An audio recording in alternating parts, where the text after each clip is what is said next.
There are tons of suggestions out there for how to survive a divorce that I think are well-meaning, but miss the point. You know, practice self-care, make sure you mourn, get lots of support, go to therapy. Yes, of course, these are all great things to do. But without the one thing I'm going to teach you today, you're going to stay in a cycle that includes regret, resentment, and keeping yourself stuck. If you're ready to not just survive divorce, but thrive and come out the other side more confident, clear, and joyous, then keep watching. Before we jump in, don't forget to subscribe and like the video, and definitely share it with anyone you think it could help. All right. So the one thing you need to do to transform this, and by the way, all your relationships, is become a mindfulness ninja. Now, don't run away. I'm not going to make you meditate or anything. I'm going to teach you a super easy 2-step process that'll literally take minutes a day and will transform your life and your relationship with your ex when you practice it regularly. And the best part, you'll see results the very first time you do it. I've been doing this for decades with my clients. It's amazing.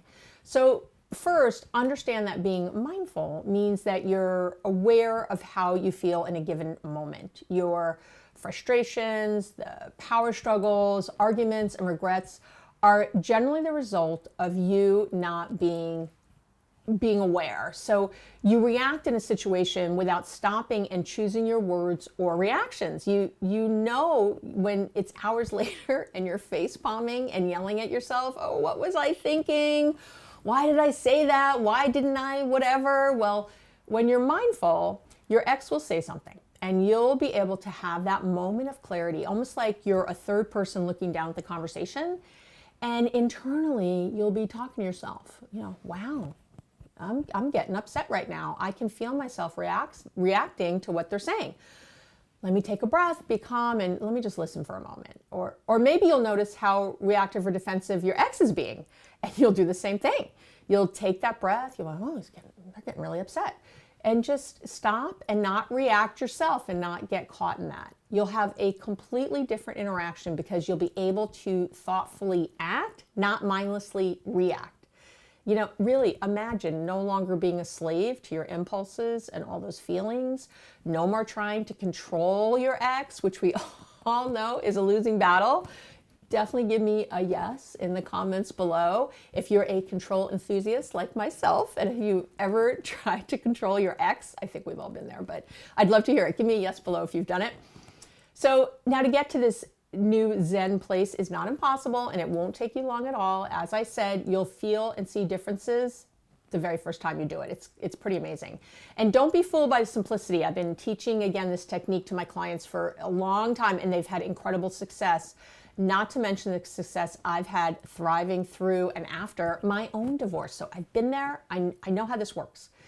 So step one is to set intention daily and often. You always have an intention, but because you haven't consciously set it, you don't realize the power it has.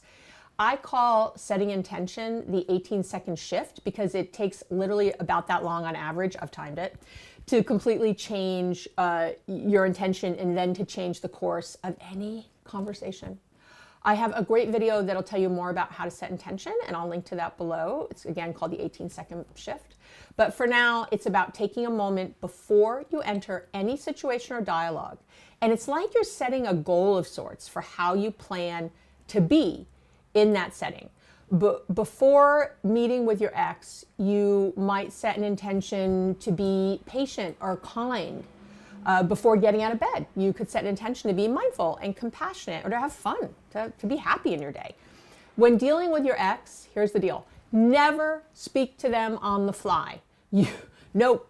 You want to always set an intention first. If you see a text from them, take a breath, set an intention, then read it, then maybe even set another intention, and before you respond. And it's miraculous. You might even have the patience not to respond at all. If you're meeting with your ex, talk about the kids or something, sit in your car for a moment before you go into the meeting place and set an intention for how you'd like the meeting to go. Set an intention every single time before the conversation and before every interaction, no matter how small, because you know how the biggest fights have happened over the smallest crap or some comment you barely realized you made. Yeah. So Again, I'll link below to this setting intention video. And if you're looking for a way to remember to practice mindfulness, I'll link to my video that has 2 hacks for remembering to be mindful that will like make your day. Because setting this intention is a mindful act, right? It's the same thing. All right. Step 2 is to be the dominant vibration in the room. Think about this. Haven't you ever felt drained after talking with a particular person? Or maybe you've been to an exciting concert or a sporting event and you left feeling like buzzed or high, even if you never touched a mood-altering substance? It's because you were calibrating to the vibration of energy of the other person or people that you were around. It's amazing. Remember, everything is in constant vibration and motion, from planets to people to rocks. It doesn't matter. Ultimately, all matter, all of us, is just vibrations, and that we're engaging with in some form or another. Now, when differently vibrating things or processes get close to one another, they start to vibrate at the same frequency eventually. And science calls this the phenomenon of spontaneous self-organization. The rest of us call it, syncing up or calibrating, the word I use, which is the tool I'm teaching you right now. And what happens in your day is that you start to calibrate to other people and situations, especially with your ex. It likely even happened when you were married. Maybe you were in a great mood, they came home in a bad mood, and then you were feeling bad too, right? You were calibrating to them. How come you went in the bad mood and not the good mood you were in? So the goal is for you to be the dominant, the positive vibration in the room, especially when you're dealing with your ex. So again, you can set this as an intention too, but really work on this. So instead of calibrating to them and their energy or mood, which is, because then you're being fear-based. You're people-pleasing, maybe you're codependent, there might be low self-esteem or low self-confidence. You might feel self-conscious, right? All that stuff. You instead want them to calibrate to a positive state with you, so things will go better. And to get your energy into that positive, high energy state, I actually have a free, totally free, no strings attached, calibration exercise, which is, it's about 3 minutes. It's a little guided exercise you'll listen to. And you can listen to it anytime you need to change your state, anytime you're trying to shift out of sort of more of a negative place into a positive thing. And I will link to that below the video. And if you want to learn even more about all this calibration, because it's epic and amazing, you can check out, I did a podcast episode on this on my Relationships Made Easy podcast, and I will link to that particular episode below.